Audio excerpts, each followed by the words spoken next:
Greetings, humans. You have entered the Command Zone, your destination for all aspects of Elder Dragon Highlander. Enjoy your stay. Okay, I know the first 4 words of the song. I'm assuming you guys know the rest. Oh God, dear Lord. Is it? That's okay. We are the world. You can do a harmony with it. We are the ones who make a brighter day. Brighter day. So let's start giving. There's Yeah. a choice we're making. We're saving our own lives. It's true. We make a brighter day. Just you and me. Wait, All right. I? It's me. It's me. It's you and that me. doesn't rhyme. Well, it's you and me. We're for saving sure. our own It's you and lives. me. It's you and me. Okay. Yeah. You and me is grammatically correct because that means us. Right. You and But I means we. You and I rhymes with lives. What am I Saving our own oh. lives. You and Ives. No. You and It's you and me wives. for sure. 100%. Michael Jackson, Bob Dylan. Come on. I don't feel 100% about I, so I'll bow to your Bow confidence. to His me. greater That was confidence. some horrible singing, but okay. That was terrible. That was pretty great singing. And if you are now just tuning in, welcome everybody to dear. the episode 201 of the Command Zone Podcast. I'm your first host, Jimmy Wong. How's it? It's Josh Lee Kwai. Guys, 3 years in a row. It's Yeah. almost like we planned it from the beginning. That It's funny because we never have. no, it's just like, oh, you're coming to town. Well, let's do it. And it's do it. It's I think it was in February last year, but we're close to exactly a year from last time. We're So close. this is the Commander Summit. Again, we have our esteemed guests. We got Phil DeLuca from the Commanderin MTG Podcast, Howdy. and we've got Andy Hull from the Commander's Brew What's Podcast. going on, eh?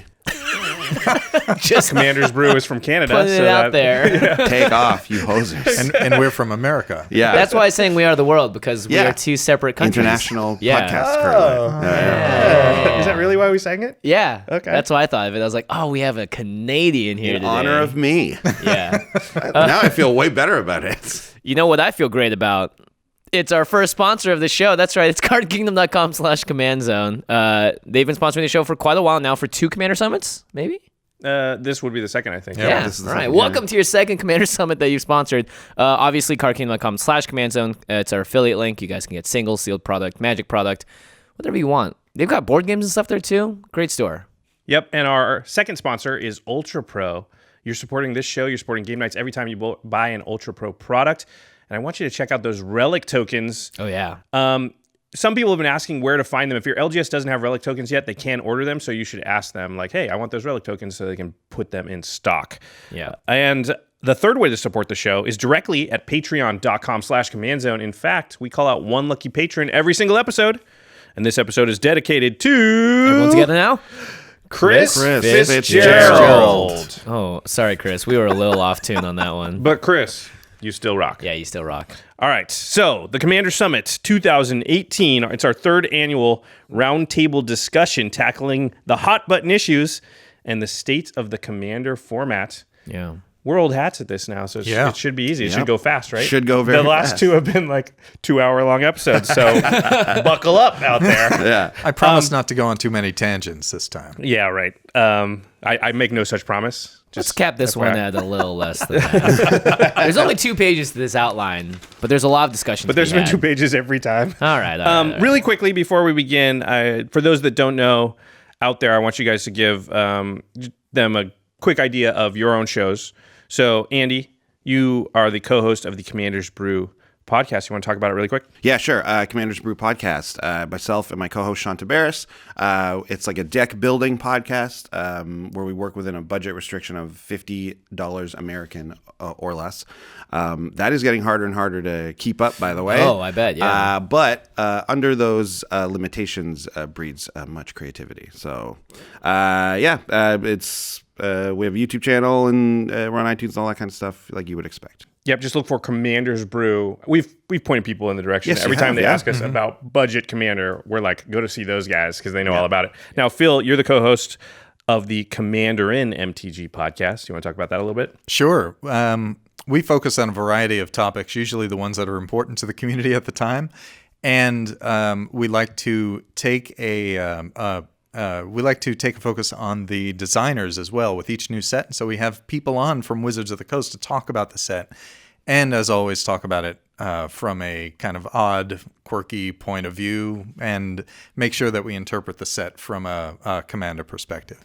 Right, and you co-host that show with Shivam Butt and Sean Watson Yes. from across the pond. Yeah, one of the things I've really enjoyed about your show is the interviews that you guys have done with a lot of the WotC people. So definitely check out Commanderin. Both available on iTunes, Stitcher, all that, and YouTube All as well, that kind right? of stuff. Yeah. And Okay. one thing I really enjoy about your show is that you're on it.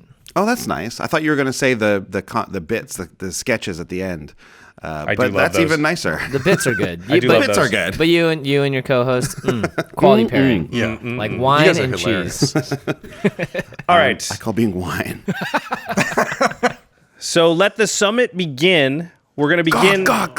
We're going to begin as always. Oh, we should have a gavel. Yeah. I don't think we should actually. All the listeners at home are like, thank They goodness got they don't have a gavel. Yeah. All right, so we're going to begin as usual by looking back. It was our second year in a row of not a lot of changes, not really Yeah. big shifts. There was Thank goodness. basically one thing that was handed down from the rules committee that impacted the format. So Leovold was banned and Protean Hulk was unbanned.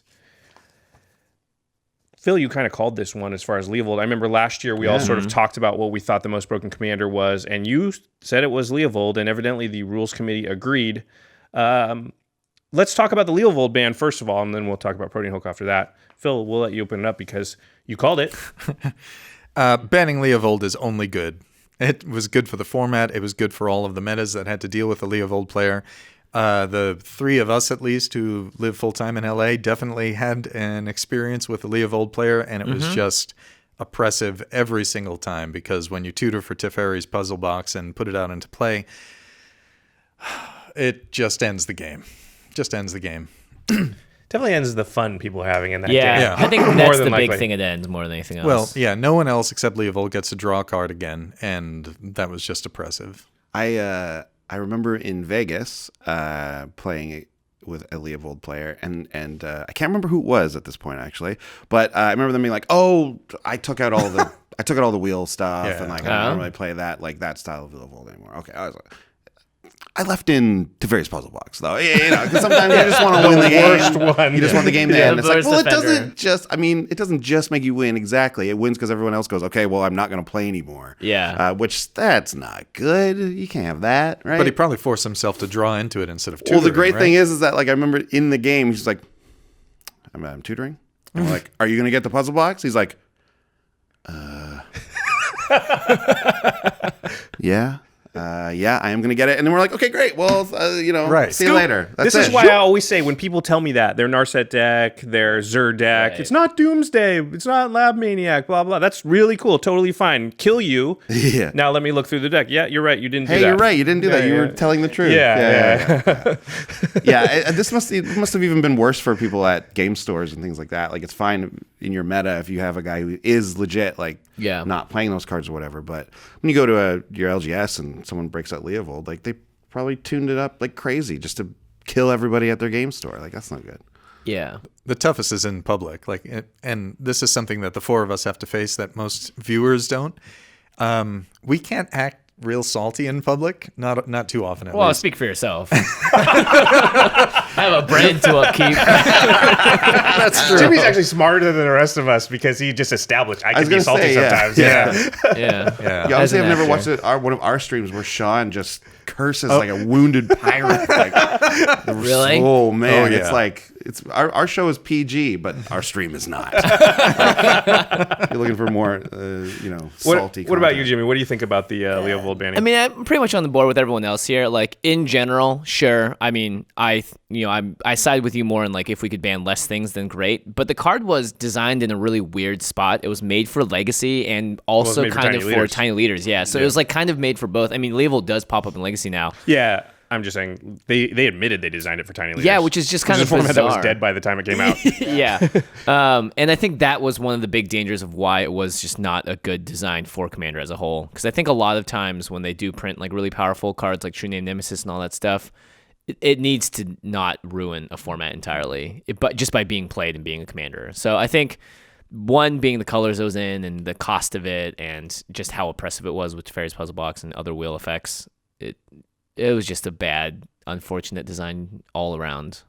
I mean, I like the card still. I think the card's cool, but they released it into an environment that would immediately take advantage of it. I think they could have had that same effect, have that card cost 5 or 6. Yeah. And then you're in a lot better position. But the fact that it came out so early, and then the very next turn, like on turn 3 you play it, on turn 4 you do the thing, and that's just too early in Commander for most people to be ready to handle that kind of thing. So Yeah. But I would have totally been fine if they didn't ban it too. Like the landscape is so, if people want to be degenerate, it's so like it's fun. It's easy to do it. Yeah, and so it's like I don't think Leovold, it was tier 1, but it wasn't tier 0.5. It wasn't above the other tier 1 stuff. So it's like, I don't know. It's just always murking to me where you draw that line. Fine, Leovold was not fun to play against. I agree with that because I played against it a few times and it was not fun. But I played against it a few times where it was like, everybody knew, kill that person, go on with your life. And it's actually, I think after the first 2 times I played against the Leovold deck, it never did its thing after that. The table just wouldn't allow it. Right.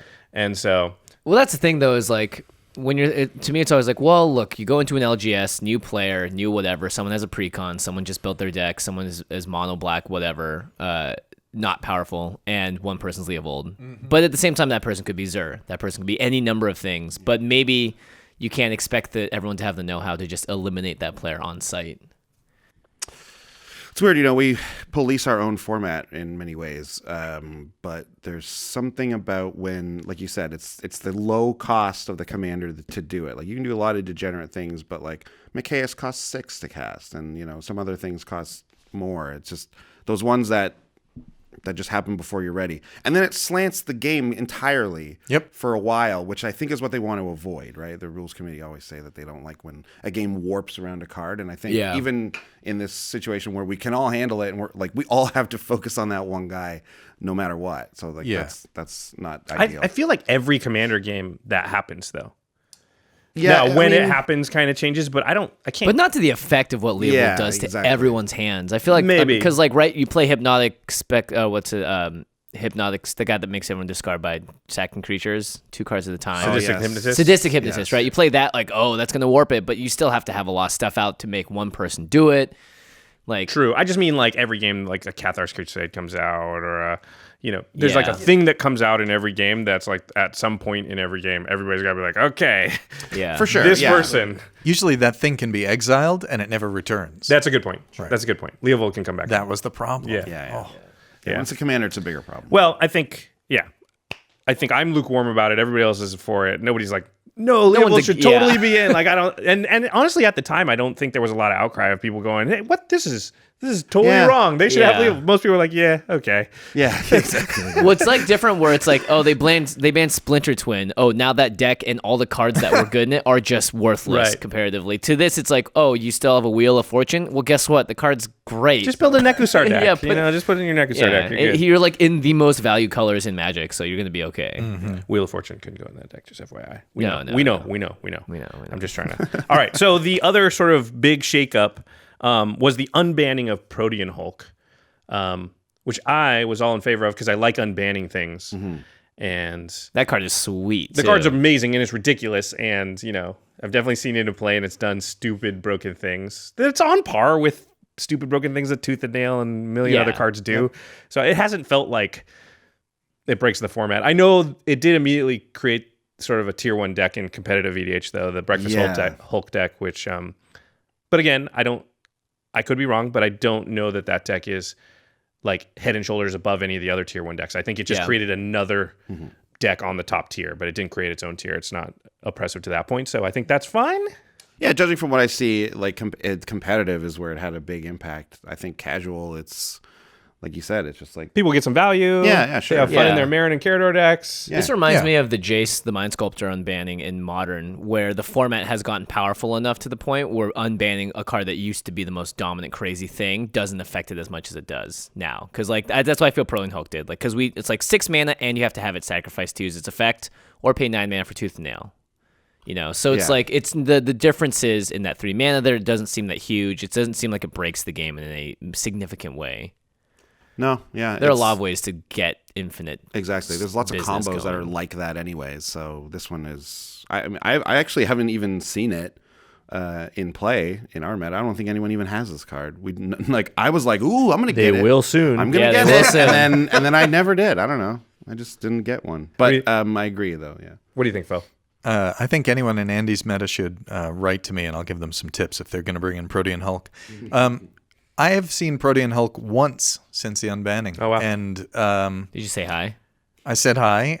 Was it awkward because you haven't seen him It for was a a little bit while? awkward. A little bit awkward. He brought some really little friends with him that died almost immediately on the next turn. So I don't think it has made as big an impact as I certainly thought it would. So yeah. I mean, in the highly tuned decks that are tuned around Protean Hulk, Yeah. it wins, right? You get it Sure. out, you do the Yeah. thing, you win. Again, I feel that there's a lot of cards that sort of fit that template, and Yeah. banning all of them Doomsday. is not. Yeah, exactly. But I've seen a lot of times where it's like somebody's got in their Marin deck or their Carador deck, or even just like a green deck, and they get some value, and it's like, oh, that was pretty good, and it protected you from a board wipe, Yeah. and like, but it didn't like Protean Hulk. I win. It was just like, yeah, you got some value, and you're in a good position, and you might win, but it's not.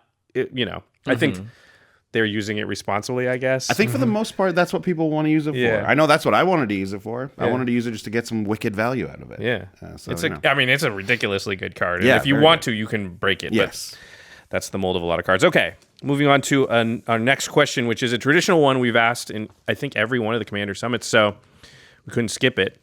It is, how has your game changed or advanced in the past year to 13 months, as it were? Any big level up moments, deck building, playing, anything? Jimmy, we'll let you start. Podcast related. I will say that I've had to build more decks this year because of game nights than ever in my life, and it's gotten to the point where for a bit I was like, all right, well, follow the pattern and follow the thing that we've set for, the 10 this, 10 that, 10 that. And then the thing that's changed when I play is I've just been more reckless, I think. Because it's just more fun to do crazy stuff. Whereas, like, you could play real tight and not do anything silly, but then you're not making as much entertainment for the viewers out there. And I don't care enough about winning on camera specifically. Like, I care much more about winning off camera than I do on camera, which is kind of funny. Because I think losing in a fantastic fashion is way more memorable than being the last person standing.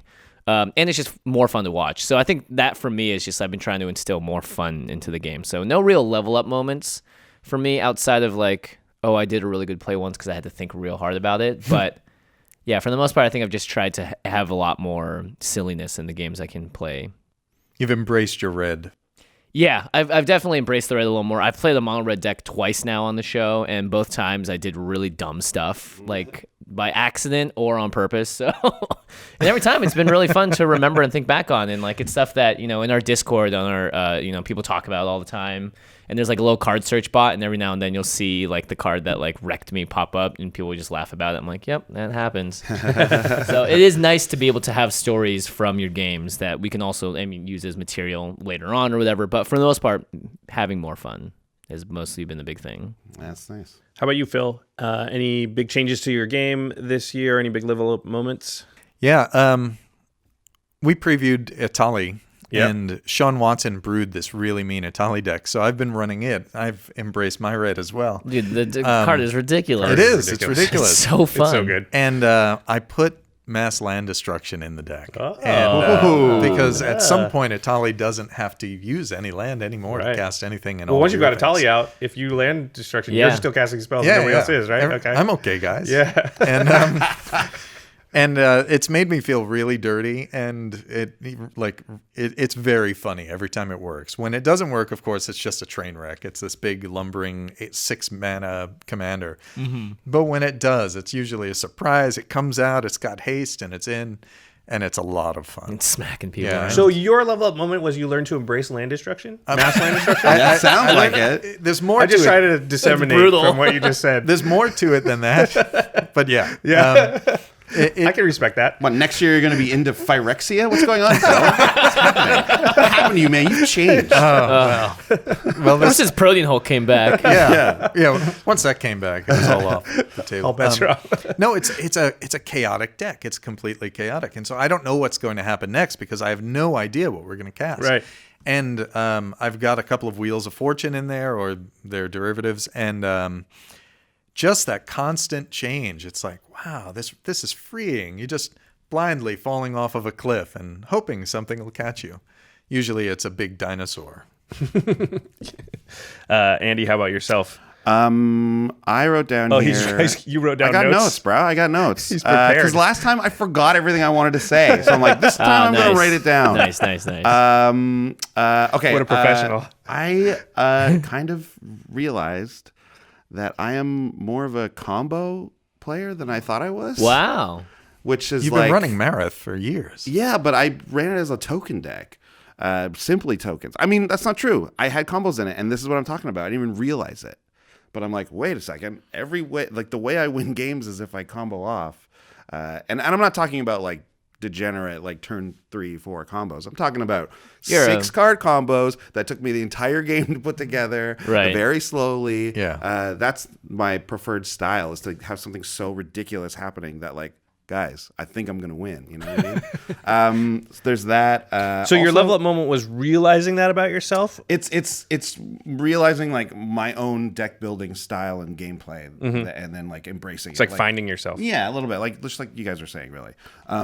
Also, creating stories. This is actually basically the same thing you were saying. I think creating stories is the best thing to do in Commander, and by that I mean in-game stories. So using really weird cards and having moments where that card is, really impactful. Right. And normally, like, it wouldn't be like some card like, I don't know, like Comeuppance or something. You know what I mean? Cards like that are very narrow Sandalbags. in there. Yeah, like Dumb Saddlebags, stuff. yeah. Saddlebags. using those weird cards can't and do it. creating stories is the most fun in Commander, and that's what I think I realize that's the thing I like the most about it. Welcome, brother. Oh, you're growing I've older always by the day. I've always liked that, but now I think Stories to that's- tell your future children. Exactly. Yeah, I'll look back and say tell us a story about Commander. One time I was Comeuppance playing came a out. game once. Yeah. The kid's just like, I have no idea. Josh, how about yourself? Yeah. My biggest sort of change or level up moment, I started putting less tutors in my deck. Wow. Yes. And so I Good to know. Yeah, I just started like, and I think this was game nights too. Of course, game nights is going to influence our play because it's something we have to do once a month. And yeah, I just started putting in less tutors because I found that like it was kind of boring to watch somebody tutor for something and then play the best card in their deck. It was a lot more interesting to sort of you're working with what you have, you know.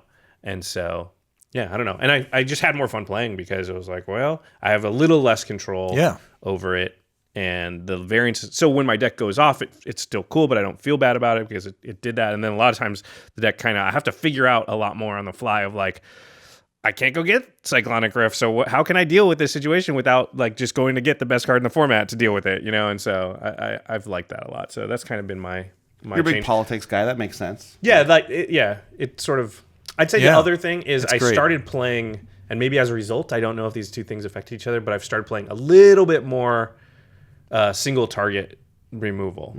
So I used to play like 3 or 4 in a deck, and I've probably gone up to like 6 to 7. That's why Jimmy will sort of say that I always have utter end now. Almost always. Or Anguish Unmaking. Those two go in like a ton of decks, but Yeah. that equivalent for whatever colors I'm in, Chaos Warps and things like that, I've just started to play more of instant speed only because I don't want to do it before time. But Right. yeah, and I've been happy with the results of that. I think that's actually, it's been to my benefit. That's very cool. Yeah, going tutor less or low tutor. Yeah, it's not no tutor. Yeah. It forces you to design your deck differently, a little bit more in terms of redundancy, but I found that I added a lot more card draw. Yeah, because card draw is kind of like tutoring. Yeah. Yeah, it's like a tutor that can miss.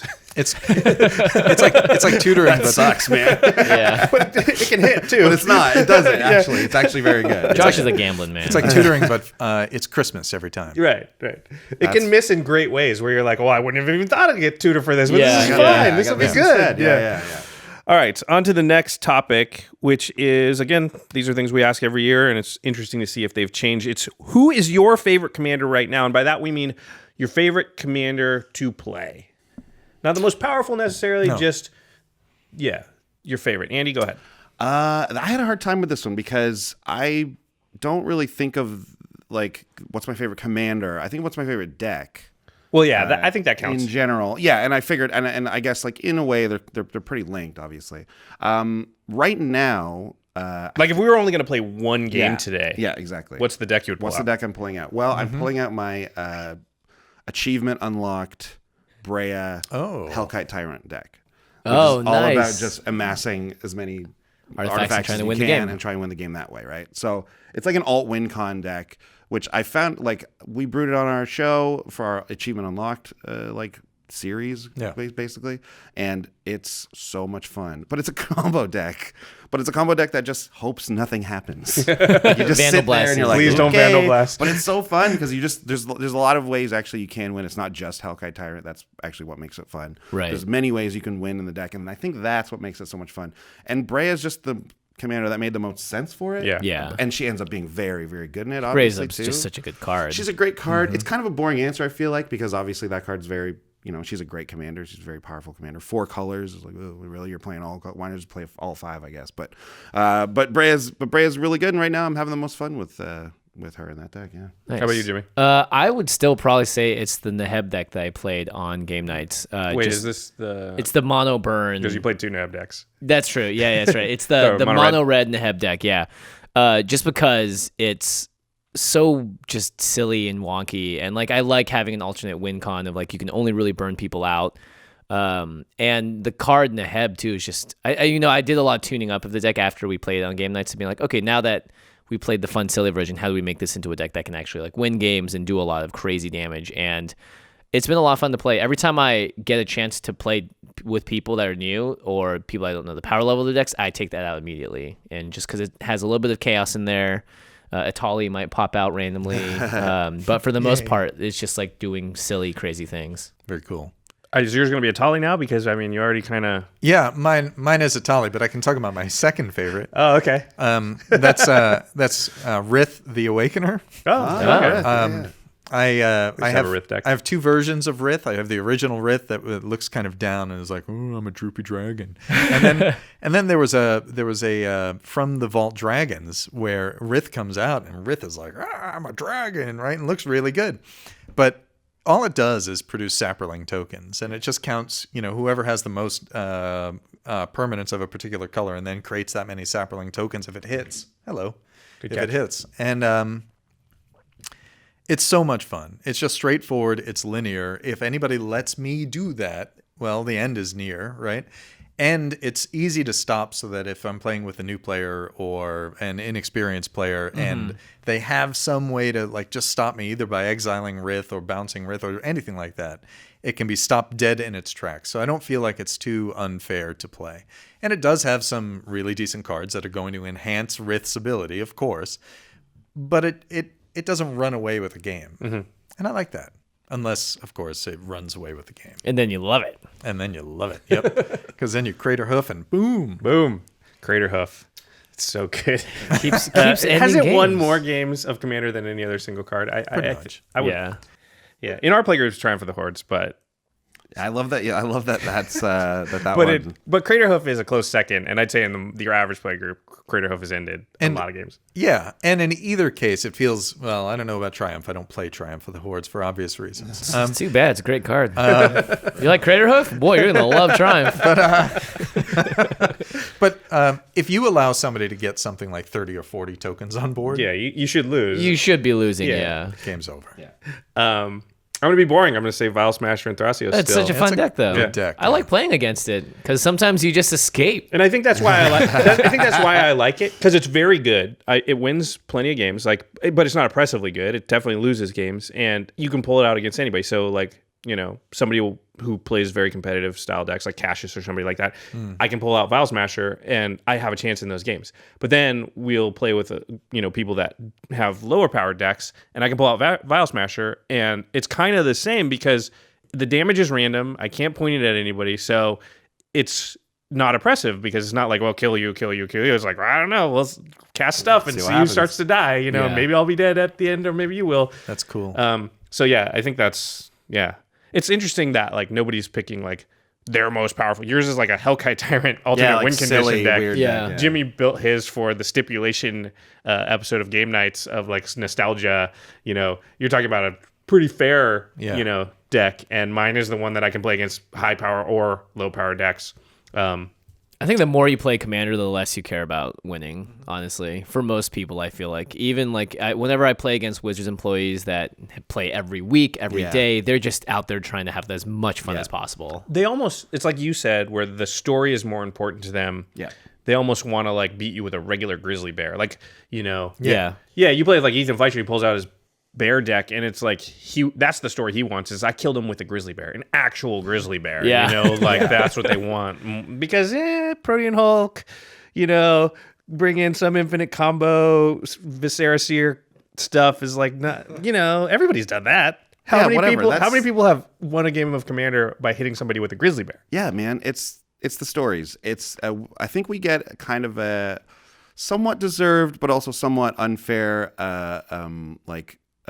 idea people have of Commander players, they have of us, where it's like, I think someone at maybe it was GP Toronto or something was like, oh, you play Commander? Like, what's it like playing a game where no one wants to win? It's like, well, we still want to win. Like, we still all try to win. It's just that we try to do it in like dumb ways and like fun ways and, create those stories like I was saying. So it's not that we don't want to win. It's not that we don't like winning. We all, Neheb burn deck wants to win by crushing everybody. He just wants to win in a specific way. Exactly. It's a very specific way. Same thing. Brea Hellkite wants to win by this ridiculous alternate win con. Like it's just about having more fun than just, play these two cards and then that's the end of the game. I'm going to go infinite. Oh. Yeah, I want to come to the defense of people that like that too. I'm totally fine with that. I'm not trying to put down those people. I think that's also fine. Like if that's the way, if that's your fun version of winning, great. I really do think that's. That's what I like about say my Vial Smasher deck is the ability to compete with those people. Yeah, but I'm still not playing. That to me is not as fun, so I'm not trying to do that. But I'm fine with them trying to do it. It's just a format that's populated with those type of people. Yeah. So it's, I guess, the really spiky people who don't understand Commander. It's like, well, I guess you just don't understand that part of it, I guess. Anyways. All right. Well, moving on, talking about spikes. We ask this question every year. Phil nailed it last year, calling Leovold. Yeah. We're asking, who is the most powerful commander right now in your experience? Phil, we'll let you start since your batting average is pretty high. Most powerful commander right now is Edgar Markov. He's far and away, if the deck is built properly, and built properly I mean is tuned to take advantage of his eminence ability, he creates an army that becomes nearly unstoppable, and with a board wipe just recovers right away, and usually recovers first. And continues. He's a hyper aggro commander. I was going to say champion. I wonder why. And he's very difficult to stop, and that's even before he comes on the battlefield. I'd say, because I kind of agree, this is a very powerful deck. We haven't talked about it much on the show. No, but I'd say like of the Edgar decks I've played, I can't remember getting destroyed at least like 60% of the time. They don't even cast Edgar. Yeah. It's just an emblem.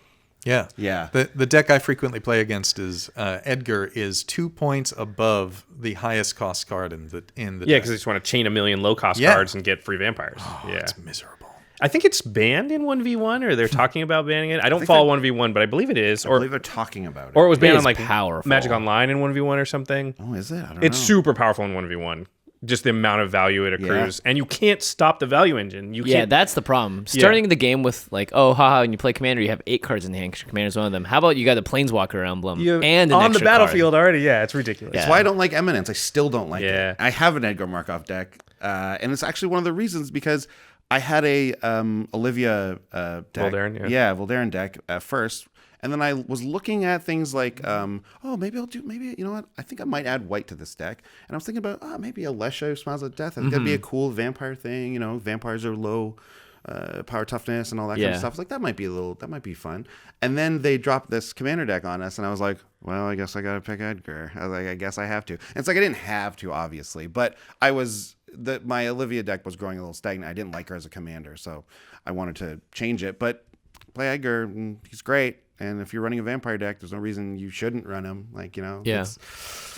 He may be the best Mardu commander ever printed. Oh, I think it's not even close. I mean, Alesha might come close for combo ability. Yeah, true. What about what's her face there with the dragons and the angels? Oh, Kalia? Yeah, Too fragile. Kalia's pretty good.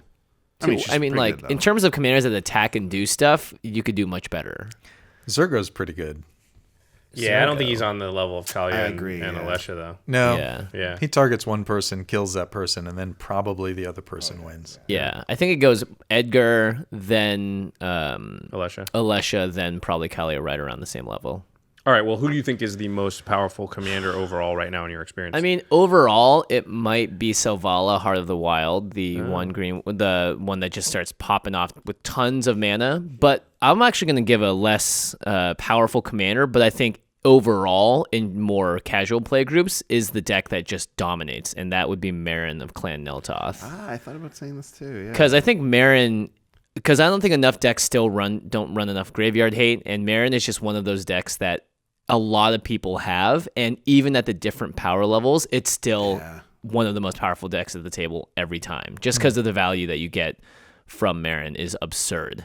Yeah, if you got a strong Marin deck, or a lot of playgroups have multiple, because she was like before who was it that Atraxa? Before Atraxa, Marin was the most popular deck, and so there's just still a bajillion of them running around out there. Yeah, you got to run graveyard hate. We get asked this, and I'm always like, rest in peace. Yeah, Bojuka right. Bog. Run your Bojuka Bogs. Run all your, They, you can run they're printing a lot Relic of good ones Progenitus, lately. and there's that new one. Yeah, what's the new one? I can't That's remember the name something of it. It's kinda like Gravestone Relic. or something. A card I always ignore in draft. You can't activate abilities in the graveyard. Yeah. You have to start running that stuff if you have two Marin decks in your meta, then you main deck Relic of Progenitus. Because it doesn't cost you anything. Like, Yeah. Or Marin and a Scarab God. Yeah, exactly. Marin is Death Right Shaman, everybody. Death Right Shaman is so good. Run it in every deck that can run it. Absolutely. the value she creates is just very tough to deal with on the multiple levels like you're talking about. I actually thought Silent I have a Marin Gravestone. deck. That's Silent the Gravestone, yeah. Okay, that's the one. I have a Marin deck that is like that. It's He like has all these decks. I know. I have a Marin deck, of course, right? You gotta have it. What's your Leovold deck like? Yeah, it's not that good anymore. Like, it used to be really good. No, I have a Marin deck, and it's like I was like, oh yeah, this is so great, so much value. But then that value becomes oppressive as soon as you include any of the cards that you like should include in it that aren't even broken on their own. But when you put them with her, it's like, well, I'm sorry, everyone, you can't have creatures anymore for the rest of the game. Like, sorry. That's what I end up doing when I play this deck. So I barely play it anymore. Wow, we got 2 Canadian sorries out of that too. That's Sorry. how Sorry how about mean that. Yeah, that's how mean that deck can be. Sorry. Should I be saying it that way, everyone? Just normally. Yeah. So just normally. just sorry. No, that's sorry. No, Sorry. It's not an A. you're I know, you're but that's how changing Americans it. say Just it. sorry. Sorry. Uh, How do you say the not yellow, not red citrus fruit? Blood orange? blood The moon? orange, right? Orange. Yeah, you said Right, orange, right? So, sorry. Orange. Sorry. I'm just Oh, no, kidding. now I'm saying it like, sorry. Yeah, sorry. exactly. I got you. What's the thing on top of a building? Ask Brits how they say things and then realize how wrong we all are. more. How about that? Yeah. Yeah, okay. All right, Josh, what do you think is the most powerful commander right now? I'm going to go with, and I haven't seen it in play as much, although I know it's big in the CEDH scene, is Thrasios. I think that card Thrasios, is yeah. ridiculous. I think it's kind of, yeah. Yep. It's really near broken. It is, and it's just, so it's hard to cheap, see 2 it, and it mana. doesn't do it in the way It is hard to Leovold see. does it, where it's like it oppresses everybody else. But the value on Thrasios and the fact that they made it colorless mana to activate, and you don't have to tap it, so you can do it as many times as you want. And you can partner it up to get access to more colors and never have to cast the other cards, really. I mean, just think of how easy it is in basically every color in some manner to create infinite mana. Yeah. Yep. Thrasios instant win as soon as you do that. Draw your whole deck. If you can't win with infinite mana in your whole deck, then your deck can't win. Right. Right? Yep. Yeah. Absolutely. That's So, a good point. Yeah. yeah, Thrasios to me is, and you, yeah, and like Draw your whole deck and put half it on the battlefield, too. well, you put all the lands out. Yeah. They're tapped though, but I mean, you might be able to untap them, whatever. But I mean, you already have infinite mana. You don't even need the lands. Yeah. You just need the cards, and now I've got them, and I have infinite mana because that's what allowed me to draw the cards. So now I can just cast them all, and then I win. It's also a pretty big stipulation, though, that in order for this card to be broken, you need infinite mana. But it's easy if you Yeah. want to build a deck that if you want to build a deck that does that, I mean, you can do that with any color. you can accidentally Any get infinite mana in a lot of games. I do it all the time where it's just like, because if you build good synergy into your deck, there's going to be a lot of ways to like stuff to sort of bounce off each other. And a lot of times those are with your mana rocks or your untappers and things. And Right. it's not very hard. In fact, I think this might not be right. Many of the sort of tier 1 decks that the Boogeyman decks in the format create infinite mana at some Yep. point. Because that's the way you win. You make a very explosive play, and that usually costs you 20 plus mana. Right. And creating infinite mana is not a lot harder than creating 20 mana. So that's just the route they normally go. Anyway, Interesting. Well, Thrasios. some good, And the fact that you can pair it with anything you want. Colors, Yeah. Even in the 99, it's ridiculous. This was the hardest question for me because I don't know. I don't play against these decks ever. It doesn't have to be. It's in your experience. So what's in your meta, in your experience of the stuff you play against? It's probably a deck I have, honestly. What is I it? don't know. I don't know. I honestly don't know. Maybe it's... Man, your meta is awesome, actually. Maybe I it's wish I didn't know. Edgar Markov, Yeah. because I guess when I play that deck tends to do pretty good, like you were saying. I don't know. I honestly, this one I was like, I just don't know. Is it Narset? Sure, you guys tell me. I don't know. I've never played against a Narset player. When you can't spot the threat, you are the threat. That's exactly. I thought about that. I'm like, is it me? Am I the problem? Yeah. All right. We might be able to change that Narset thing later today. Yeah, I was gonna say. Yeah, you'll find out. Sounds like that might actually change. All right, let's move on. Every year we talk about the Commander product and sort of evaluate how the Commander product did. Last year was 2016, which we had pretty high marks for. 4 colors. This year we're evaluating the 2017 decks, which were the Tribal, the Cat, the Dragon, the Wizards and the Vampires. Edgar Markov. Sounds like you guys like that deck. Yeah, let's talk about how we felt they did. Did they hit the mark? Did they miss the mark? Jimmy, go ahead.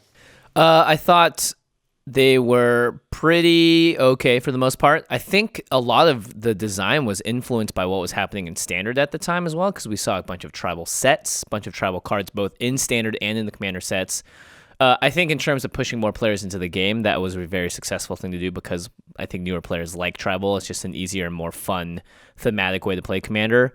But then again, I really dislike the idea of Eminence and what came with Alloro all those years ago that a lot of people really disagreed with. I don't understand why they need to bring that back in that way to make Tribal function as a Commander. It did feel a little tone deaf to what the feedback had been up to that point for a very similar mechanic. Yeah. Do you think they just looked at Allura and were like, this is the most popular commander of all time? Maybe, because it was for a long time before Marin and Atraxa. Yeah. I mean, I don't know. To me, just like getting that much free value and not having to work for it at all doesn't feel like Commander. Agreed, yes. It breaks the format. It adds a new design space that I don't think makes the the good. game. Yeah, it's good. I don't think it's healthy necessarily. It's an area I can't interact with. Call me old-fashioned, but back in my day, we had to cast our commanders for them to do something. You know what I mean? No, seriously. Yeah. For real. Yeah. Like, I don't have to pay for this at all? I just want to be able to interact with it. It's a strategy game, so there's move, counter move. But there's no counter move to Eminence or Allora's ability because, you can stifle it like once or something, but there's not a way for me to interact with it. The game doesn't give me the tools to combat it. Yeah. Yeah. You know? That's a good way to And look at even it. an emblem, which sits in a similar space, they have to do stuff to get it. Gotta do a lot of stuff to get it. But Edgar or Laurel, they don't have to do anything, just choose to play that deck. So I kind of agree that I didn't like that part of it. Is the problem with the commander emblems, or is the problem with those two emblems? Right, like no one's complaining about a Rabo. Right, because it's not very powerful. But I just think the fact that you've got 2 out of 5, right? Alloro. I think Derevi actually fits in this category where that ability is a little bit too powerful. And that's a similar ability where I get to sort of bypass commander attacks and I'm not actually casting it. It's difficult to interact with. It falls in a similar space. Mm-hmm. So 3 out of 6 maybe are like not healthy, I think. You're batting 50%. That's not very great. You play against that dragon deck, if it's built in the right way, like that Eminence just feels very unfair. Yeah. You're just like, what? It is. I get ramp. What? Yeah. That's awful. That's, you shouldn't, you just get a free Urza's thing, whatever it's called, the one that makes Incubator, Incubator, yeah. Basically, you just get a free one of those. That's brutal. But at the same time, you're playing with dragons. Yeah. They're all really I think that's why expensive. that one feels a little exactly. bit. It's not broken or whatever, but like it feels bad when you're playing against it. It's just like, you're already cast that? That was my league deck, so I'm very partial to it. Yeah. I think it's perfectly Biased fair. a little bit. Yeah. Yeah. I mean, I think that is fair. don't And even it's remember not the like Wizard you one. couldn't design those so that they are, but it's... Well, they were quote unquote limiting it by like, oh, you have to play tribal. But Yeah. at the same time, it's like, no, you're actually just making it so that maybe this effect exists in different ways in the future. I don't know. Like I could see Eminence. I don't know if Eminence had more of a tribal like name to the mechanic to be like, okay, this is only for tribal stuff. Then I'd be like, all right, this isn't as bad. But what's to say that Eminence isn't something that's going to come back in the future? and not be tribal specific, like Loro or Derevi kind of does. I mean, the only good thing is that they really haven't repeated yet, right? Yeah. We haven't seen partners again. I just want to see more haven't partners, seen honestly. Planeswalkers as commanders again, although I mean, Yeah. I would argue that this is repeating it. What? This What is from taking Aloro, you mean? Aloro and being like, hey, let's put it on all of them. It's like, Yeah. oh God, no. What were And give you it a thinking? name. Yeah. Yeah. yeah, that's a fair point. Yeah. What do you think of the 2017 product, Phil? Oh, I loved it. I think I played a league based on it, and if you play all 4 of those decks against each other and do it consistently, and then modify them slowly over time using a set of rules, they're very well balanced against each other. It's very flavorful. It feels like dragons are coming to eat you. It feels like cats are clawing your eyes out. And then over time, it Neither of those starts sound shifting. fun. How fun. Well, you know, The eye of the beholder. I said flavorful, not Oh necessarily yeah, fun. good point. The only one that really suffers in terms of overall flavor is the Wizards deck, Wizards. but that's because it's Wizards and Zombies mashed together. And the Vampires deck is probably the only one that remains with Edgar in charge because of that eminence. It's just It's just so dangerous.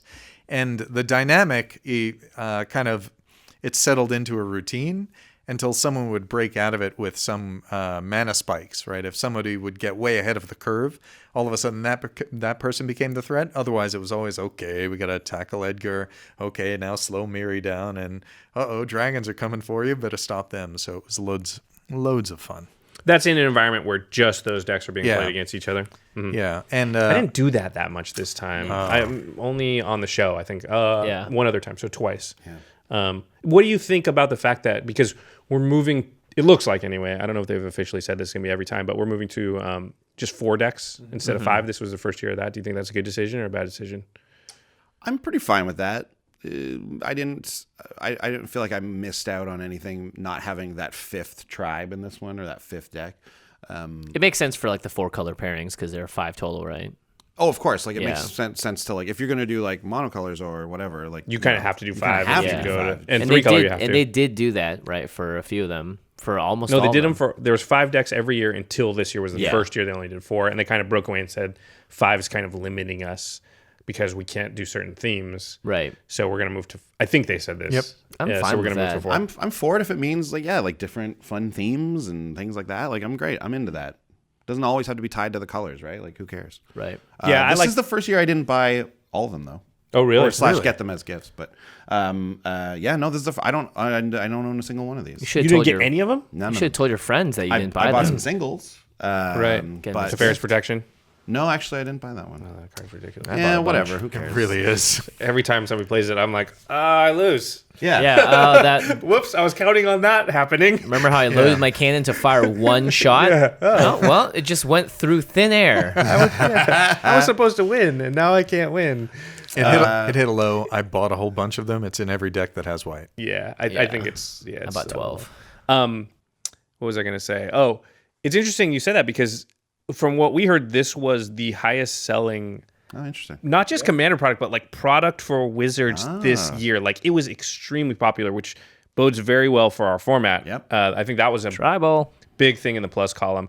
I actually believe that a big reason it was successful is because of 2016 and how good that was. And I thought you were going to say game nights, but yeah, for sure. Yeah, right. Yeah, because 2016 was so good. I think Yeah. a lot of people entered the format then, and they're actually realizing that growth that occurred over the following year. In addition to the fact that Tribal is super friendly to sort of newer, Yeah. less Do you franchise think players. any part of it is due to the fact that the 2016 product with all the partners, those have increased in value a lot, and a lot of the actual proper 4-color commanders have also increased in value because they were all so good, right? Powerful, But those fun, decks were everything. awesome. Exactly, Yeah. right? Like everything about those decks was great. And if you look back now, those decks are, they've shot up in price. Do you think any point of that is like people going, well, oh my God, I got to buy these Commander products because they increase in value just like everything else? That's got to be part of the equation. I mean, I'm I think sure. that's always a small percentage. That definitely was a big part of me when I first started playing. Was like, oh, now I got to start collecting things because like I just saw this thing that I bought last week do this, you know. But I think the tribal thing is the big selling point. Yeah. And I think the growth, obviously, from the past 2 years, from 4-color to partners to this is big too. But I would walk into a store and be like, Wizards, pirates, not pirates, dragons, cool. Like that to me, I think was a big selling point. Whereas before it was like Ethereum wizardry. Like I was like, what does this mean? So there's a little less like immediate from a sales standpoint, walking and looking at something and knowing what you're buying. Yeah. I think great job. And tying it in with Ixalan, with all that tribal stuff, your Vanquishers banners and things like that. Great move. I like the new tribal cards, but I do wish they had reprinted some of the old ones. Yeah, I wish they just packed a little more reprints into these. Yes. Felt like what Mirari's Wake was like the one we got. Yeah. That was of like real value. There's a lot of little reprints, but man, why can't one of like something of Mirari's Wake level be in all the decks? Why can't we throw in Urza's Incubator in all of them? Why can't we have Guy's Cradle in all of them? Wait. Why can't we have everything we want right now? That's what the Magic subreddit is all about. Let's talk about this year. So Commander 2018 is going to come out in around August or so. We currently know basically there's some speculation, but nobody knows anything about it yet. What are you hoping for in the 2018 product, Andy? We'll let you start because you have your notes out. Yeah, mine's very specific, and I noticed this doing our show where we are bringing a budget all the time, so we're always looking for those weird corner cards, and the cards that consistently surprise me with how expensive they are. So I'm talking about reprints. Obviously, we all want good reprints. I'm not even asking for like super high power level reprints. I'm asking for stuff that just hasn't had a reprint yet, and specifically Lorwyn block. There's a lot of stuff from Lorwyn. Right. And I think the poster child for this is Rings of Brighthearth. Glenn Nalendra's there too. Yeah, right. There's a lot of good stuff in there that just simply has not been reprinted. And the stuff that has been reprinted, like Austere Command was reprinted recently. Right. I think in Modern Masters or something? Masters. Yeah. One of the Masters. There's so many master sets now. It's hard to keep track. It was like a $12, $15 card, whatever it was. Now it's like $2 or $3. Perfect. Rings of Brighthearth is like a $25, $30 card. And I specifically looked this up for this. I was like, okay, well, that must mean it's being played in some other format. It certainly is not. Yeah. It is not. That is only Commander and only based on the regular rarity it was in Lorwyn. And let's reprint that card, right? Let's reprint some of those stuff that like look back and say, oh, this card has only had one printing. This is not going to wreck anything. Let's Rings, I think, is particularly difficult to reprint because you can't really just reprint it. You could in maybe a master set or something, but for the Commander product, you have to have a commander that triggers has an activated off of it. ability? Yeah, I'm just easy. saying. Look at this last year. Which one of them has activated abilities? Oh, I know, but I'm saying like it's very easy to make a commander but you'd have to has an activated ability. Yeah, right? I can see them being like, listen, I'm not going to design an entire commander so that I can reprint one card. The great thing is if they do Planeswalkers again, it works very well with those guys as well. Right? God, I hope they don't do Planeswalkers again. Looking at all these cards, Is that the rumor? Is that they're thinking Partner they might do Planeswalker? They're not going to do that. Partner Planeswalker? You're all crazy. There is speculation that they're going to do Planeswalkers again. I don't remember exactly where it came from or why. Well, they mentioned Planeswalkers, right? Oh, yes. The slug. Yeah. They mentioned Planeswalkers specifically in the slug. It wasn't good the first time. It sucked actually because the games just went on forever. Yeah. Because if you think of a Planeswalker as a life gaining spell, yes, Yeah. and the fact that they also don't attack, so it's not just gaining you life; it's also taking away what a commander would normally do, which is damage dealing potential. They're all value engines, and so everybody just plays their value engine and then says go, and it's like, oh, here, let's set up and strap in for a really long game. But is that also because they're monocolored? So when you played those games, when you played like. Are you talking about like all the Planeswalkers playing against each other, or are you talking about just one being in the game? Yes, and also just any Planeswalker deck tends to make, I feel like, the games longer in general because, again, you Just have all a value. life gain deck, and it's going to be a value-based deck. Yeah, if all of them playing against each other, it's like, well, we're all playing monocolor, so only some of us can even deal with the Planeswalkers anyways, right? I mean, everybody can attack, ostensibly. Everyone can attack, so then it shouldn't be a problem. But it is because instead of hitting you, I'm hitting your Planeswalker. I know what you're saying. And then you recast it. And so like 16 damage you would have took went to a card of yours. Right. Yeah, exactly. It just, and like I said, your card that you're casting doesn't attack, so it's not dealing damage. And everyone's trying to put up the walls to protect their Planeswalkers. Those games were right? miserable. They took forever. The real other thing that I want to say though, so like we obviously all want reprints, big deal. I think bring back partner, it's so good, and make monocolored partners. That way, it's like so you can't limiting. Like we can't go 5 colors. Or I'm not saying like create more of those possibilities. If you just had a monocolor thing that has partner, I think that's like a fun little flavor add into the partner landscape. What do you have against 5 color? They could do 3 color I partners. don't like it. Yeah. Gosh, that would be insane. Yeah, right. Like I just don't think you need to go there. Really, like it's a powerful enough mechanic that I like putting a little bit of limitation on it. I think that's why. Tri partners. That's what it's going to be. They're going to have 3 partners. Trios. In your camera. Yeah, trios. Yeah. It's triumvirate. Triumvirate. Yeah. Triumvirate, barbershop triumvirate. They'd be thruples. Yeah. Thruples. Yeah. Yeesh. Yeah, there's one in the middle. Yeah. Anyways. Is there anybody else have anything about Commander 2018 that they are excited about, or they hope they do, or hope they don't do? I think my predictions are just we are in the Magic 25th anniversary year. Dominaria is coming back. I think it's going to 100% be themed or have a lot of relation to the iconic cards that, we've already seen some of the key art for Dominaria. We know some of our favorite characters are coming back. I think it's going to have a lot to do with that world. I would love to see like a mishmash though, where it's like, sure, the front card is like, it's Teferi. It's cool. It's a new version of him or whatever. But in the 99, I want there to be partner commanders. I want there to be, a little bit of everything. So like we get that stuff we want. But that's just my magical Christmas land. I would like partners to come back though. Well, let me ask this. It's an interesting point because they did it last year. They lined up the tribal stuff with the tribal Ixalan. Is this good? Is it good for them to be doing this? I think for sales, it definitely is. Right. Is it good for us, though, as players? Because I think it does make your Rings of Bright Hearth and stuff like that a lot less likely because they can't just cherry pick stuff that's needed. They have to tie it into whatever else they're doing in other, in standard and whatever that year. This was a weird year in that the theme of tribal is something that can go across multiple sets very easily. Whereas, I don't know, Dominaria? Well, Nostalgia can. Sure, nostalgia can, but then you can. I mean, that's even wider. It seems like. Yeah. Could do That's anything specifically though. Right. Is them sort of setting the precedent that they're going to behave in this manner good though, long term? Right. I don't know.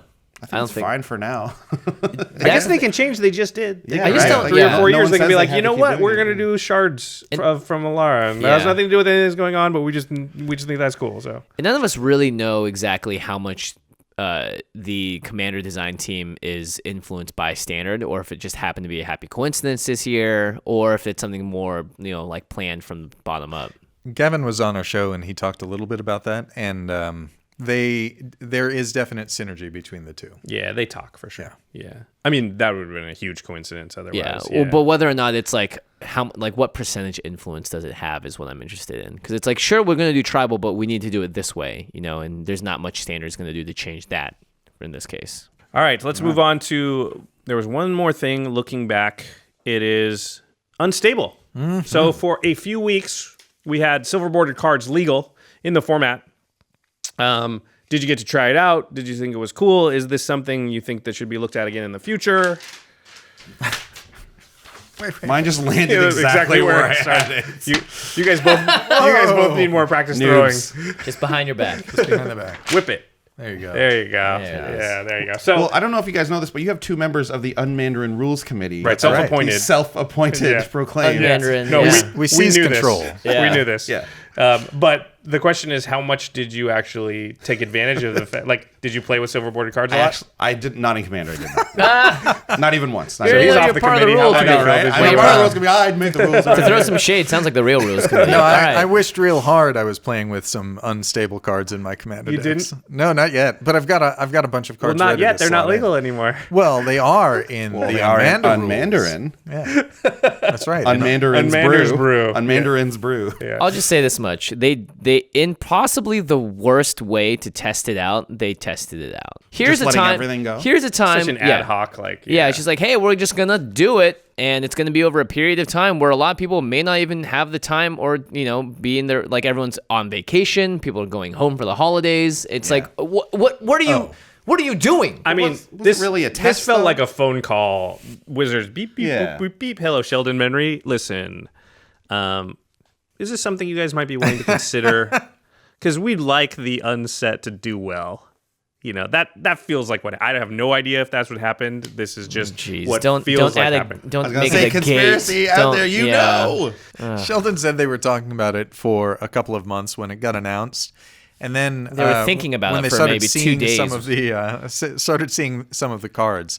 That's when they had a real call and made the decision. So Nobody at this table saw a silver bordered card in play during That's that not true. six-week I never period. said that. I Right. did see silver border cards. Okay, in play. so you did. I played against a what's the Rakdos commander who like combines Doom, them? Baron Von Doom? No, Griselda. Griselda. Yeah. I saw Griselda. that deck, and Monster it's awesome. It's crazy, right? Like it's not. It doesn't exile the cards after they die. You just keep doing it. I know, yeah. It's like I didn't dirty. particularly love it, but it seemed fun though, for sure. Like it was neat. It was neat to see. I don't know how much I don't think it's broken or anything. I just was like, "Whoa, brother, that's pretty powerful." I saw And I'm not really ready for it. Grand Calcutron. Oh, really? Oh my man. god. Impressive. What was that sounds like? horrible. Is that terrible? Impressive. Sorry, Mr. Rosewater. You can't have that be a commander. Like, that's not... It's not a creature. But it's not a creature, yeah, exactly. But he said, and then they had to go with it. And so... Wait, he said that Yes. it should be? Whoa, whoa, said- who? He has no control over what Commander- happens. Listen, we Commander. decide the rules around here. yeah, so technically you could play it as a commander for that 6-week period or whatever Right, it was. okay, all right. They made a huge mistake by not having some way to have the legendary creatures be permanently playable, though. I think Yeah. Griselda's totally fine. I think, Yeah. besides Spike, Just make some of Spike them is legal. hard. Even if after they a could Jan- just, I swear, just put a little symbol on the card, and if it has the symbol, it's legal in the commander format. Yep. And then you just go boom. That or and then Sheldon- you just only do it with the legendary creatures, and now Yeah. That or Sheldon and those guys go like, well, after extensive testing on January 15th, we decided that we're going to make X, X, X, and X, and X illegal in Commander. and X, I like it. And X. But then you've got. See, I just don't like this thing where like some people know about it and some people don't. Like it should be inherent on the card, right? And it's too hard to be like these 15 silver bordered cards are illegal. They already did away with the fact that they had a separate list for stuff that is legal, and Well, it looks like we just have to continue with the reality that we're already used to, which is the rules committee may not know exactly what they're doing, and we cannot play these cards in Commander still. Yeah, this is Hooray! I think it was fine what they did though. I don't I think blame so, this on the too. rules committee No, I and think whatever. it It was was fine. for There could have been a couple way weeks. more elegant way of doing it that didn't just would've- literally accomplish nothing. Nothing was accomplished. But I think that I put that in Wizards' lap because if they would have on the lead up months before talked to the rules committee, because the rules committee was just dealt a bad hand. They don't know this stuff. They're not given access to it. And then, all of a sudden they're trying to do something to have fun with the format. What are they supposed to do at that point? They can't influence anything. It's printed. It's out. It's done. Like, Yeah. If they could have very early in the process been like, you know what? There's some cool stuff in here. And you're right. It could be used in our format. But the problem is we need to make it elegant in the way that is allowable because otherwise we have to open the door to all the silver bordered cards, in which case that's insane. Oh man, if only the There was rules committee communication. was a part of, Of Wizards of the Coast, yeah. instead of an independently single LGS run out in New York. I love you guys. I actually think they've done a really good job in the last 2 years, and I've tempered I think Yeah. the format is doing Yeah. pretty well. Yeah. They've done some I know, good but like, things. I mean, I can't throw that much shade. I'm still sticking to my original thing of like, why hasn't Wizards found a way to incorporate into a more official manner?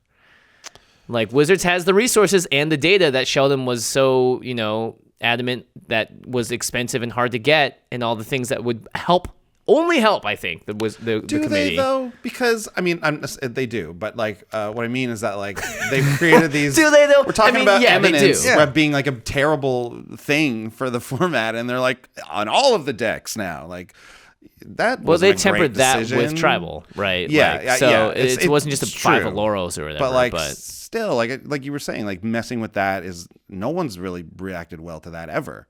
Derevi, Aloro, who was like, yes, more messing with the I mean, command maybe zone. if they Like, added in a rules committee filled with players that actively were playtesting So every what day. you're saying is that there should be an independent rules.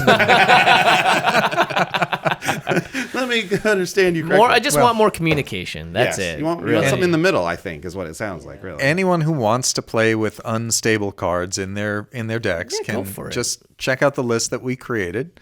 We did eventually settle on spicy and mild, right? Yes, yeah. There's So two, yeah. if you want to play cards that are just, I mean, we're going to see these cards again, right? Like Go to Jail.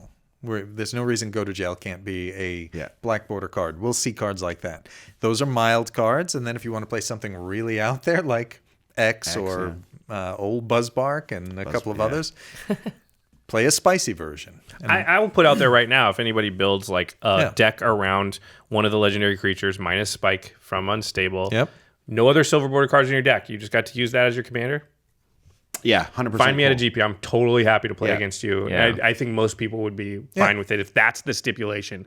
I'm not necessarily totally cool with I have silver border cards all throughout my deck. Yeah. Yeah. The cheaty face here and there is like a funny thing that people pull out once in a while. I do like that, and it's totally fine. But Cheaty face has been legal since day one. That's what you don't understand. Yeah. But when we always been legal. when we open it up to all the silver border cards, it's just too much. It's too much to handle. And I think that was the problem too. It was too overwhelming almost. Yeah. It was like, here's everything at once instead of being like, we're going to slowly. This is how market research works. Is you slowly. It's not like This is market research I'm talking about, people. you know. We live in a 50-state society where like separate states come up with something and then implement it, and then eventually it becomes like a national thing instead of being like, hey guys, here's every. It's just not, it's not effective. Let's just restrict it to some unstable cards. Yeah, if only We'll there was a start there. list. Just the legendary creatures. Hold on. Wait a second. We just told you what the hell list we made. All right. Well, this will segue a little into the next point, which is the state of the format. You kind of talked about how it was in a good place. You thought, Andy. So the question is, how do you feel about where we are as a format? What are the biggest issues facing EDH today? Phil, take it away. I love the state of the format right now. I've played more in the last 6 months than in the last 2 years combined, I think. Part of it was I got meta activated at my workplace, and then we joined the larger meta as well. And so there are games every Thursday night, and I get to play pretty much whenever I want. It's great. Wow. How about you, Andy? I'm very happy with it as well. From a perspective where we don't see a ton of the super high-powered decks, whether it be playing with people at GPs or in my own home meta or just talking with people via the show and stuff like that. It seems like things are great.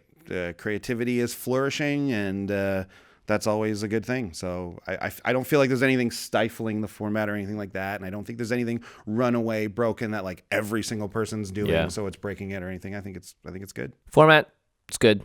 I think things are going fine. I think the biggest issue that I've found is with the more people that join the format, the more new player feel bads you're going to get. And I feel like with Magic, regular Magic, there is a pre-release, there are starter packs, there are people teaching you at conventions, but Commander still remains one of those formats that's really hard to get into. And then when you get into it, you sometimes, if you're in the wrong area, wrong place, you're flipping a coin as to whether or not you're going to stay in it. It's true.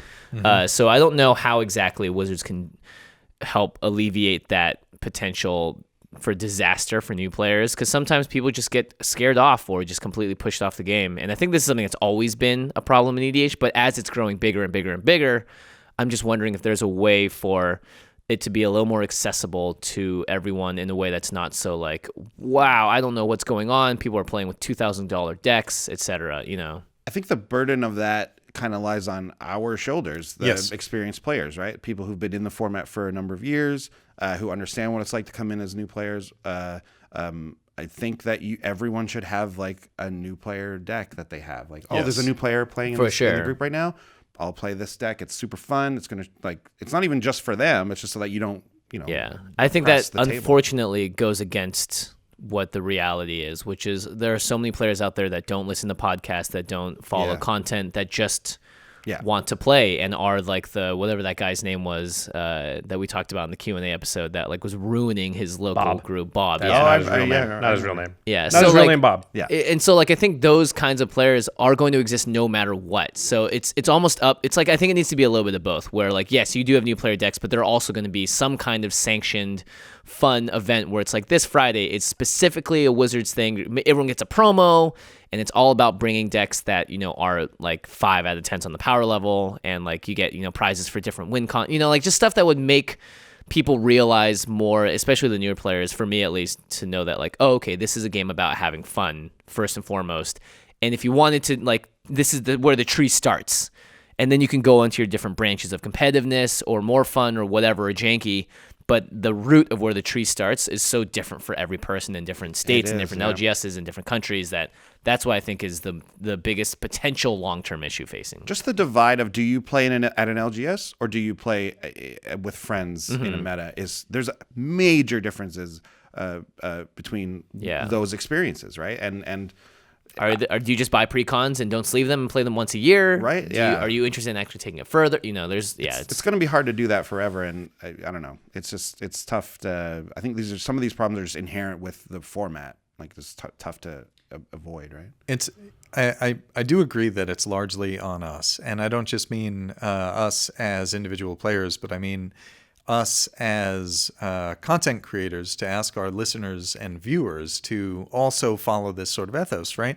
I maintain a couple of decks that are meant to be played against really low power decks and they're still fun and they're flavorful. It's just that I don't know if I'm going to run into a new player. And if I do that at a GP, I don't want to smash somebody whose first game it is and be like, oh, that big podcast player picked on me. That's ridiculous. It's okay. You can just get killed first anyway, right? Yeah, that's not how it goes. Usually. I don't have the chance to smash anyone. And so I have this group hug deck that I bring out and I play, and it makes other decks shine is really what it does. And I would ask all of our viewers and listeners to do the same thing. Make a low power deck that is specifically tuned to the sub $150 range. Pick a deck that you guys make, actually, right? You guys make a functional, fun decks every week. They're under $50 and they're not broken, right? We get a lot of new players telling us that they like our show because this is what they're comfortable brewing within and all that kind of stuff. So. Yeah, and so play those decks and play them out with those metas. And anytime you go into a mixed meta for the first time, you don't know who you're going to be facing or whatever, pull out your low power deck and play it. And that way somebody who's bought a precon, and it isn't the Atraxa precon because that thing smashes out of the box, has an equal opportunity to play at least against you, and then you can kind of work to cushion that player's experience. It's up to us. We're the more experienced people.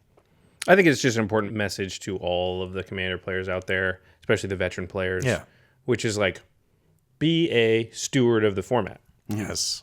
Help shepherd people into the format. Be cognizant of that being an important part of your role, and it's to your benefit because the more Commander players there are, the more people you have access to play against. And so the growth of Commander as a format is good for you. And the best way to make it grow is to be inviting and understanding of new players. So, when you sit down and you notice, we've advocated this many times, which is like, well, what's about the power level on a 1 to 10 scale? And some people will be like, I have no idea. Oh, do you play a Commander a lot? Or is this sort of, are you new to it or whatever? And a lot of people, I only started playing in the last 3 or 4 months. How many decks do you have? Oh, I got 2. Okay. I can guess that your power level of your deck is going to be a little bit lower. Not all the time, but, and like I said, it's okay when you miss. You're just trying to get some idea rather than no idea. And then it's like, okay, I'm not going to play, my Mizzix deck. I'm going to play, something that's more fun and a little bit not as good, which is fine. I'm not going to only ever play that deck until the end of time. Just now in this instance, that's the best thing. And I'm still playing Magic. I'm still going to have fun. But that'll be the best thing to hopefully hook in. I consider it a notch on the belt or whatever every time you've helped somebody get hooked into the format. Of course. That to me is like, that's number one goal. Oh, can I make somebody like Commander more than they do now? That's number one. No, can I win the game? That's like number 5 on the list. It's like so far down. Yeah. Anyway, a lot of this can be personal stuff too, like interpersonal things, like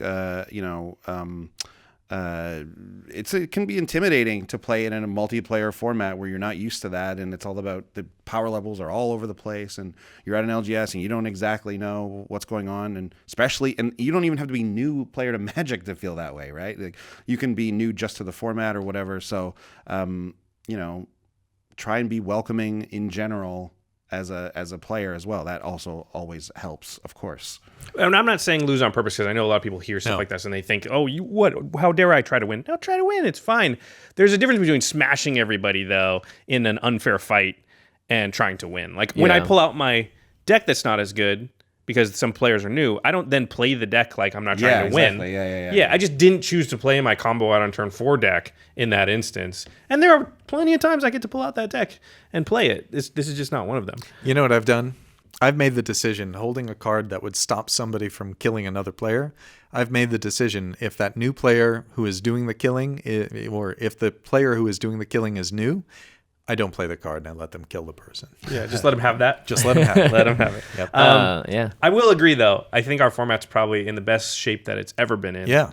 The growth in the last year and a half has been insane, to the point where I do believe the Commander product from 2017 was among their best-selling product of anything for the year. So that shows a lot. And any poll that you can point to, Mark Rosewater always runs those polls on his Twitter and whatever. Commander is definitely, always up there now. Whereas when we all started our stuff, Right. it was like below everything else. I feel like limited, standard, modern, even legacy, Commander was like this side niche thing, and now we've kind of grown. I think it's really exciting. It's really cool. Very good. Yep. All right, looking ahead. So we're going to move on to the future now. The ban list. What do we think should be banned, if anything? Everybody knows my answer. Stop banning stuff, unban things. So that's me. That's my pitch. Yeah, I'm on the same page. There's nothing that's at least spoken out to me being like, why is this not banned yet? Paradox Engine, I think, is the one that probably gets mentioned the most. Yeah. Do you guys think... I could be wrong about that, but that's what I hear the most. Do you guys Card think ain't hexproof. there's anything... Yeah. Andy, go ahead. I have nothing. I got nothing. I don't think anything. You're happy with the banned. current I'm list? pretty happy with everything. I haven't. Again, we play in pretty different metas. So I don't see a lot of this type of Enough hedging. stuff. But I am aware of the stuff. So when it does happen, I do tend to know about it. But right now, I'm pretty happy. Watch list. I mean, yeah, there's a few things here and there. Your Paradox engines and so on. But like, I don't really. Nothing stuck out to me really. For this I guess watch list would just be any recent, like the last 3 sets. What are the most powerful 'cause there's not cards? enough time There's yet. not enough time to figure it out. That's it. Like Azer's Gateway and all that stuff. I don't think anything should be banned. If they could bring back the banned as commander category, then Edgar would probably want to go on that. The cards that have been, we run a watch list segment. The cards that have been or will be on that are Paradox Engine, of course, Edgar, and Itali. Itali. I don't think Itali. Atali is not Red ban needs worthy all at the help all. it can get. But what our watch list to is, attack with it. Our watch list is oriented around control of a card. And so if everybody wants to be that card, control that card, or destroy that card, and that card is the number one target for those things, then that goes on our watch list. And when we talk about ways to use it, ways to defeat it, and ways to get around being defeated by it. And so Itali, even though it's tremendous fun and it's nowhere near as broken as Narset, is still one of those cards that when it comes out, everybody's like, uh-oh, what do we do? Well, it is still random. That's the thing. Yeah. And it's other people's decks, so you may not. I mean, it even doesn't hit. have to be random, right? Like you can set it up so at You least can set it up on yours. You know it's Yeah. yours, Yeah. but yeah. Yeah, but it does generate that kind of response. It's glorious. I have gotten a chance. I don't have a deck built around it, but I've put it in some decks, and I've gotten a chance to swing with it. It is very fun, but I do fun. not think it's broken. No. It's just awesome. So here's an interesting one, and I don't know if you guys have had the same experience, but there's been some talk around the campfire lately, and I'll put that in quotes, around the campfire. By that I mean just people in the community, maybe some Wizards people, maybe not. I will not reveal my sources, but I get the feeling that commander damage is being questioned as a mechanic that's necessary in the format. And just by questions that have been asked or discussions that I've overheard or been part of, I think there's a questioning right now of whether it falls into a category similar to Mana Burn. And when those discussions first started happening, I was like, no, commander damage got to stay, of course. And the more I thought about it, the more I was like, I cannot remember the last game where a single person was eliminated with commander damage. And definitely I can't remember the last game where it was a real big factor. So my question is, and I'm not necessarily advocating for one or the other, I just think this is a conversation that's going on at certain levels. Commander damage. Do you think it's outdated? Do you think we need it? There's been a move in this format from the rules committee to sort of make the commander rules closer to the rest of the rules from Magic, right? We got rid of the special mulligans and things like that. So I don't know. What do you think? I tried to do the same thing where I was like, why do we need it? Right? Like, why is it there? And the only thing I could really come up with is that if a person gets infinite life, you can still beat them. Mm-hmm. You can sort of still do it There are with other just benefits. infinite, your own infinite shenanigans, right? Your own infinite stuff, exactly. I guess. Can you? Yeah, because they have to name an arbitrary amount. They actually have to name it. Infinite's not actually truly Right, infinite. exactly. Yeah. So Also infect, Craig would say. Exactly. But there are other benefits, right? Like this creates a new, not new, but it creates a whole style of deck building. You build a Voltron commander. It's like an effective thing. It can be very fast and aggressive and all that sort of stuff. I don't know if that's so. Like, what's the benefit of getting rid of it? Is it just that it's making it Tighten up the rules? Tighten up the rules. Is that the only thing?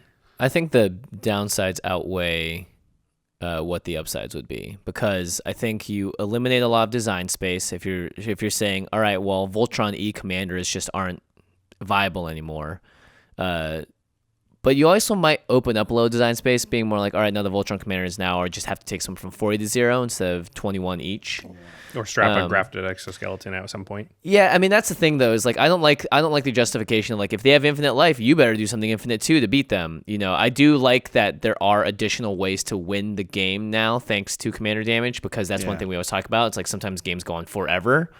But those never end with commander damage being the answer. I mean, know, not in my experience. That's the thing, like, though. In theory, I think over time, all of our play groups have gone away from commander damage based decks because we realize how fragile they are. But that doesn't mean that the rest of the world necessarily has, and especially new players as well. I think that is something that still has a lot of appeal, especially as we give more and more focus to the commander. And you know, we can't exile the commander anymore. We can't shuffle into the deck.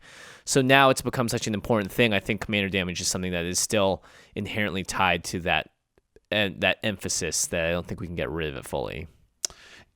Yeah, I just don't get really, like, if it's not broke, don't fix it, right? Like, I don't feel like this is a broken mechanic that we need to get rid of it. I don't even know if it's don't broke, don't fix it. I think we need it, right? I think one of the biggest criticisms we had about planeswalkers as commanders was that we're not able to do damage with them. And so the normal vector of get to 21 by having some 6-mana commander, which means it's like 5 or 6 shots at the most, is completely absent. So that took away that entire axis of victory. And that slowed games down tremendously. Yeah, but I mean, don't you think in most games the commander does chip in damage, but the commander damage itself rarely matters, right? The damage it's doing does matter. The commander damage rarely matters. Like I said, the last game that commander damage even killed a single person. Can you remember it? That was my last game. 3 or 5 years ago. It 3 or 4 years ago. It happens in ours fairly, not, I wouldn't say often, but like there's certain decks that want to do it, right? It's like, well, when's the last time you can remember getting beat by, I don't know, a bunch of angels or mill or something? It's like, well, it happens once in a while. I don't think that's the same though, right? Because commanders exist in every single game. Angels don't. Right, but it's a strategy that players employ, right? So, yeah. And not every commander is built to do that. Exactly. But the ones that are, actually, it does matter. Itali gets up to 18 points of damage pretty quickly, and then all of a sudden it's a commander damage or stop it, right? Yeah. Victory. And I've had Miri kill me. Miri kill me. How dare she? And I've also had Edgar kill me with commander damage. Interesting. Yeah. I think I never even had Edgar get cast, really. I think the only thing that really ever happens in our play group is that the threat of like, oh, you're kind of up there in commander damage just could be a thing. Yes. Yeah. And that's I think, mostly what happened. And I think giving that extra little like dun dun dun dun dun dun is nice, Yeah, but the tension's good. Wait a second. Nice little interlude we have here. Yeah. So I mean, I don't know. I think it is outdated though. I will agree. I think that the game has moved past it, especially as the more you play in the playgroup, the more everyone realizes how not just flimsy that. it is. I mean, we played at DP Vegas. I played a ton of games. You know, I didn't see a single. You know, I probably played 20 games that weekend or long weekend. Didn't even witness a single commander damage death. That's not a playgroup. That is a gathering of Magic players from all across the spectrum. They are pretty enfranchised though to make it to a GP and play Commander. You weren't playing with like full new players. I think I know this could. But the new player argument is like the worst argument in Magic. That's like everything can be justified based on like, well, new players. I don't even know that those new players actually exist in the way that we say that they do. I really don't believe that like brand new, you know, shiny right off the line players. Like how often is that? Yeah, is that really a thing? I don't think it is. No. Listen, I do agree, actually. I think the biggest point that I agree with is that it affects games even when they don't end that way. Mm-hmm. You start getting up there, you get to 14, 15, now you really got to worry. Like, that thing can't hit me. Now, it rarely does, because if you want to stop one creature from hitting you, you mostly can. Yeah. And if you didn't build your deck that way, you probably screwed up somewhere in the process. But It does sort of But feel it or like not- mana burn to me. But like it or not, that is affecting the game. Like changes now behavior. you're changing behavior. Exactly. You're spending Yeah. resources. Yeah, to- for sure, to for deal sure. with Something. So I mean, all these arguments were made against mana burn, though. yeah, probably. I guess. I mean, Mana burn was something that affected every Magic game, though. This is Commander specific, so I don't know. I mean, for But me, they didn't really have Commander back then. yeah, I don't know. I don't see any reason to get rid of it. It hasn't made games worse, and it hasn't necessarily made games better either. Well, if you're saying it increases tension, it has. Yeah. I mean, for me, I'm more worried about design space because it does kind of like kill off, I think, a lot of like potential. Because then if you're trying to make commanders that just want to take people from 40 to 0, then that's whatever. I don't know. so but like here's they the thing. haven't- Like, yeah. are they now going to create? So it's like, okay, we get rid of commander damage. So the Voltron commander is far less of a thing. Not gone, because you can still win that way, obviously. But are they going to then be like, okay, well, let's make commanders that are built to take you from 40 to 0 in 2 or 3 hits or something? Like, I don't know. are they going to do that to like? Do you think they would do something like that to like? Probably respond to not. this? I think Like, they would you would just kind of lose out on the fact that your commander is going to be able to kill them in like 3 hits, and that it's just more of a kind of a damage dealer. I think a lot of more enfranchised players use commanders more as enchantments, honestly, than that occasionally can hit people. Yes, definitely, because that's the more reliable way to use them, right? Yeah. Yeah. You get them involved in combat, and they're getting killed. Well, I think one of the first lessons you learn as a commander player is to stop going to combat. which is a bummer to me. I agree, and I've Just to definitely been rely doing on it that. less. Yeah, to rely on just it to less, rely yeah. on it less for sure. But it's fun. I think we definitely see an increase in the number of combo decks, right? Because you'd have to compete with the people who are going infinite life, because now if you remove commander damage from the table, then everybody goes infinite life, and if everybody goes infinite life, you need to win some other way. Does everybody go infinite life? Yeah, When's I the don't know last if that's time you had true. an infinite life game? Well, because It happens. commander damage exists. It happens more than commander damage, but But I Like, don't think it's going to be that's this thing like- that's sweeping the format now. There's No, commander damage. it'll Like, tilt it's still, toward it. because it's still a very effective way to win games if you want to do infinite it now. life. Yeah, exactly. I was just Sure. gonna say. Yeah. I was gonna say going infinite life hasn't, like, the fact that commander damage exists hasn't stopped people from doing that. They're doing it, and I don't think the percentage of people going infinite life is going to change Especially since at we're here- all if commander damage is there or not. We're here talking about how no commanders even win this way. So it's like, it sounds like it's a great way to win. Well, I think we will see more life gain decks. We would. I don't think because we- there's more cushion there. Yeah. And the only lancet to that balloon is commander damage. Not right? true. In fact, And infect, right? So and we your might own infinite combo. we might see more infinite. Well, we would see more infinite combos, I think, and we might see more infect decks if people still have no soul at that case and have given it up. Craig's Because- editing this, you know. I know he is. That's why we're saying these Yeah, things. exactly. It's just like gonna be like, and I love infect so much. Let me say Oh, that. hail new Phyrexia. I love infect and new Phyrexia. Oh, You perfect. just- you just didn't did need it that. for us. Yeah, there you go, Craig. You sound like a robot for some reason. But I have him on video though. Like, all right. Anyway, an interesting discussion. I would be interested to hear the audience weigh in on that. Yeah. for sure. I'm not necessarily an advocate of it. I was playing devil's advocate there. Sure, yeah. I That's think good. it's pretty much fine. but No, it's something to talk about. yeah, exactly. Okay, so we're running a little long, as these always do. What? So I'm going to combine these last two questions. So you can choose one or the other. okay, I already have the answer. Yeah. So here's your two choices. You've been elected to the rules committee. What's the number one new rule or item on your agenda that you would want to, like, your dictation, your press release that you're going to send out about the Commander format? Or you've been hired by Wizards of the Coast to design a few cards or a card or something for Commander. What type of effects or mechanics do you think the format needs the most? Jimmy already has his answer, so Yep. Take it You away. Ready? Okay. Just going. Beep boop beep beep beep boop boop. Oh, Hello, is this Wizards of the Coast? Okay. Hi, it's me, the Rules Committee. Let's talk business. I think it would be a smart business strategy to perhaps combine our efforts a little more in the future so that we're both not running around in the dark like chickens with our heads cut off. What do you think? hello, it's the rules committee. Oh, hello, Wizards of the Coast. Hey, what's that up? sounds like a great idea. Cool. You know, All right. I understand that these processes is just it's oftentimes it's the way that business works is that someone just why has haven't to you called us before? someone just has to start Why the am I using my freaking pen? conversation and then go from there. beep, boop, beep, boop, beep. Hello, it's me, Jimmy Wong. Are you guys talking yet? Or I gave them your phone number. Is everything working out? Hold on, wait. I'm Jimmy. Wait, what are you doing? I thought you were the rules. I thought you were on the rules committee. I'm now on the rules committee. No, you're see? not. Okay. So you've been elected to the rules committee. It says in the notes. Oh, no. Okay, so wait, I'm confused. Oh, no. Which one of you is Jimmy Wong? He's figured me out. I gotta go. That sounded a lot like Andy. Hello, police. Oh my gosh. It's the police. Yeah. You know what's? I think that was your first. I think the first Commander Summit that was your thing was more communication or some sort of official collaboration between the two. So I like that you're consistent. Mm-hmm. Phil, you're either on the rules committee or you get to design cards. Yeah, shut down all communications with Wizards of the Coast Immediately. and Jimmy Wong. No more. So I would look at silver bordered cards. I think there are some silver bordered cards that are perfectly fine in Commander, and the dice in particular add a dimension to it that doesn't exist previously. Yeah. But how would you employ that? Like, would you just have a list? Ultimately, have a list.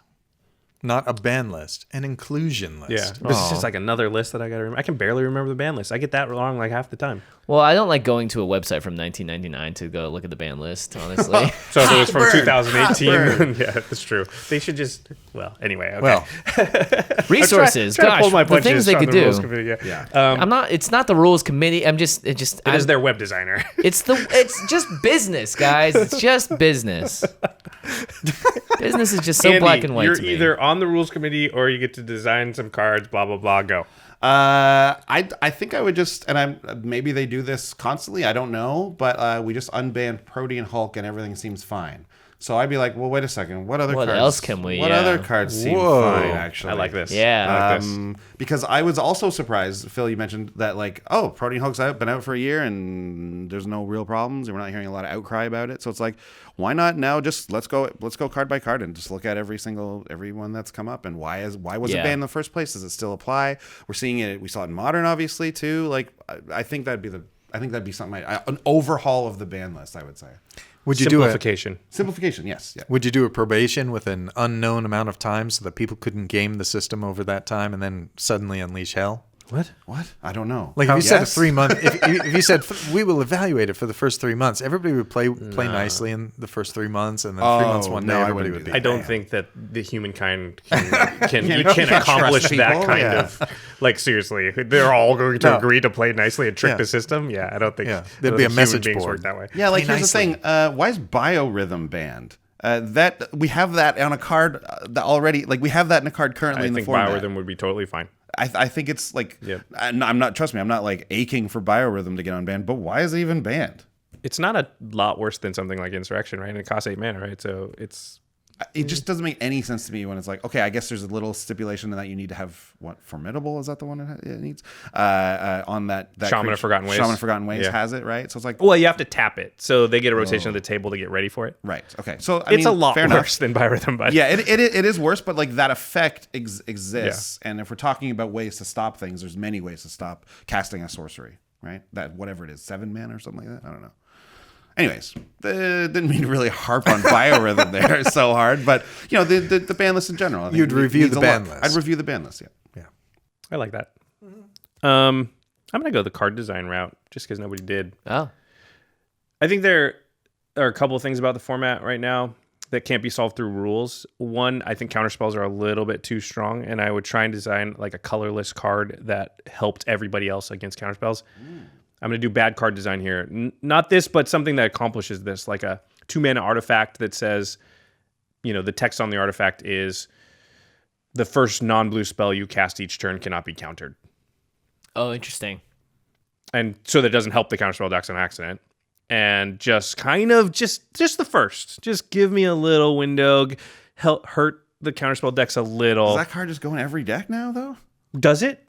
Because does nothing sometimes. Yeah, that's true. I mean, right. Listen, like I said, bad card So does design. Graveyard Hate. Don't take the exact card design. Right, yeah. It's taking an exact card design. Listen. Hold on, you said a Whoa, card. you said this That's is going the to wording. print. You put a Yeah. parentheses here and a comma there. Yeah. I'm just saying something Sure, that okay, tries something to like that. accomplish what that's the target, the bullseye that's Sure. aiming at. But that Gavin Verhey or Ethan Fleischer or somebody that knows what they're doing designs. But Right. Yeah. I think counterspell is just a little bit. I'm not like against counterspells in the format, but they are extremely powerful. They definitely change how games play, if there's a counterspell dedicated deck or not, is totally different. Right. Because they just answer everything. Nobody else has that kind of stuff.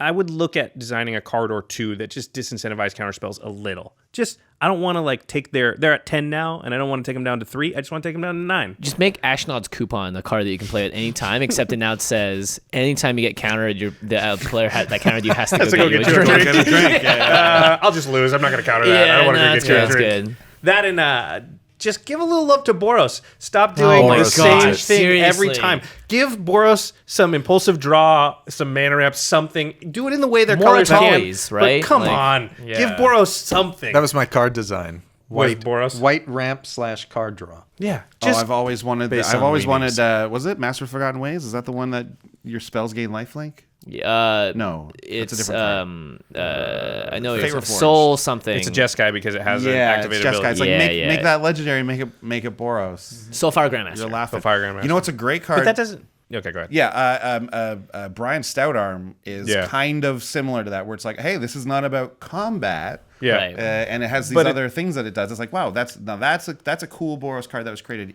years and years ago. But it So it's- needs card draw or mana Yes, ramp. of course, you need some of that Ideally, stuff. they need both. Those are the two reasons why they can't compete. reprint Mind's Eye, so it's less expensive and more accessible for Just people. reprint Mind's it. Eye's not at- that great. At 3 I know mana. it's not, but it's like it's reprint something. it at 3 mana, and then it'll be much better. Yeah. Even 4, honestly. Make a commander that does like mentor for the meek with like, Yeah. I don't know. Like Knight of the White Orchid puts planes into play. Do it with right? like even do it with damage base. Every time you do damage, pay 1, draw draw a card or put something, a put a land from your hand into play, or just give me some ramp, give me some card draw. Boros, show Boros some love. All right, Poor Boros. poor Boros. Okay, whew, we got through all the topics. Everybody, good job. Yeah. Crazy. Now To we're the to the listeners. listeners. Yep. What do you think of the state of the format? Do you think Commander's in a good place? Do you think are there any changes you'd like to make? What are the biggest issues facing the format at the moment? We'd love to hear from you. Twitter, email, YouTube comments, all that stuff. Facebook. Facebook. After I bulk up, I'm gonna be the biggest issue facing Commander. Wow. Huge. Boom! Come here, Jimmy Wong. You didn't hear me the last 3 years. Maybe you will this time. now when he calls, they're going to answer. Yeah. Macho right. Man Jimmy Wong. Now it's time for the end step, where we talk about something cool outside the world of Magic. I love it when we have guests on the show because I don't have to think of an end step. Yeah. Well, Andy, we know you have one. Okay, I have one that's not outside the world of Magic. That's fine. This We one cheat. is very much inside the world of Magic, and it's very much inside the world of my podcast. And it's a little bit of an announcement. We're going to be starting up a new series on YouTube, and we are going to be starting a Kickstarter for it. Oh. In about, I think it's like 3 weeks from now. The Kickstarter will launch. So this is like telling everybody about it. Wow. Spread the word. By the time It's this gonna be episode very comes cool. out, it'll be probably about a week and a half to 2. Okay, so this is coming out a bit later. So, yeah. okay, great. Next So- week, most likely, right? So look forward near We're the like 10 end. days away from the release Well, of this episode. Look forward near the end of March, basically. Can you talk about what you're kickstarting? We're No, what kickstarting. is it? It's a series on YouTube where we're gonna play Commander, with like people in our meta who are also comedians. So it's like cool. a comedy based. Commanderin Comedy. Yeah, it's actually gonna be called Comedian. Wait, no. Comedians in Commander. Commanders in getting comedy coffee. playing coffee. Great name. You Great heard name, it not gonna here. lie, yeah. No, Commander's Brawl is what we're gonna call it. Commander's Brawl. Commander's Brew, Commander's Brawl. Like it. Yeah. Do you do a good Seinfeld impression? Could you do a Commander's What Brawl? is the deal What's with the deal Commander? with Yeah. Commander? Yeah. Are you going to shave for it? Am I Paul Schaefer it? Am I gonna? Is that what you're asking me? No, shave your head. Shave. I don't for know it. why. Seinfeld. he would- I don't know the what reference. you're talking about. Uh-oh, this is bad. Seinfeld shaves his head now? Oh, I thought you were talking about in the I thought you meant original Seinfeld, show. the show. But you're talking Yeah. about Jerry Seinfeld. In Yeah. the, Talking yeah. about- That's true. Yeah, he is a bald boy now. No way, really? Yeah, He's yeah. like full Short, on very- bald? He's It's like not bald. shortcut. It's like the Yeah. really short. Yeah. Yeah, it's what you do when you It's start like to bald. It's like here for you. That's exactly it. Yeah. Well, anyways, if you He are doesn't a scroll. fan of shows like the one we're on the current set of right now, Game Nights, which is a great show, and something Cool. like Commander I love Versus, right? Like, stuff like that. Sean and I are going to be taking our little comedy spin on it, so should Right. be fun. I love it. Phil, That's very cool. Phil, you said you had 2 end steps. I have 2. One is within the world of Yeah, overachievers Commander. up in I here. know. Save one for next time. A year The from first now. is at GP Seattle in 2018. We're going to be running Commander and Cosplay, Commander and Cosplay, where it's a charity event where a bunch of cosplayers and people dressing up in costume for the first time, maybe me, Cool. will be playing Commander. That's one thing. And so GP Seattle 2018, that's first April weekend in 4th, April. 5th, I think. Yeah. Or 3rd I have through a 6th. really good merfolk cosplay. I'll bring my onesie. Those water wings. Yeah, those are great. But the other is I've been getting much more into role-playing games again. When I started podcasting, I had to cut something, and so I reduced the amount of role-playing I was doing, and now I've kind of expanded it again. And there's a system called Powered by the Apocalypse that was done in a game called Apocalypse World. And if you like narrative storytelling role-playing games, this is a system everybody should check out. Cool. It's awesome. Powered by the Apocalypse? Yeah, by D. Vincent Baker is the original author's name. And it's a really simple, light system. The GM rolls no dice. It's that crazy. But the players roll plenty. Wild. Player's going to play. So, a couple of other players that like to play, but they like to play Modern and not Commander, are the Masters of Modern, Alex Kessler and Ben Bateman. That's our sister podcast. You can find them right next to us at collected.company or follow them on Twitter at the MMcast. And our editor for the show is now Craig Blanchett. This is going to be his first Commander Summit ever, which is exciting. Terry Robertson's still here working on game nights now. Special thanks to Craig. Make sure you check out the video versions of this podcast. This will be a fun one, 3 cameras at youtube.com/the Command Zone Podcast. It's his first multi-camera. We'll see how he does. Wow. Yeah, good luck, buddy. Edit this out. After episode... Probably will. After episode 200, for sure will. this should be nothing. So. Yeah. And of course, special thanks to Geoffrey Palmer. You can find him on Twitter at LivingCardsMTG. He does the Living Card animations that you see on the screens behind us oftentimes, as well as the beginning and outro of our videos on youtube.com/the Command Zone Podcast. All right. Andy, Phil, thanks so much for coming. Where can we Thanks find you for having guys? At Andy Holbone, at Commander's Brew on Twitter. And on Twitter, I'm at Commanderin MTG, and we're also on Instagram now at Commanderin MTG. Excellent. Also go to our YouTube page. Goodbye. Goodbye. Imagine that was the end of the show. Goodbye. Goodbye. Peace.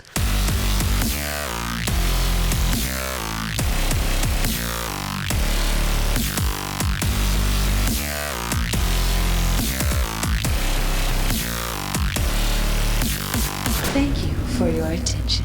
For further inquiries, send an email to commandcast@rocketjump.com or ask us on Twitter at JFWong and at Josh Lee Kwai. See you later, alligator.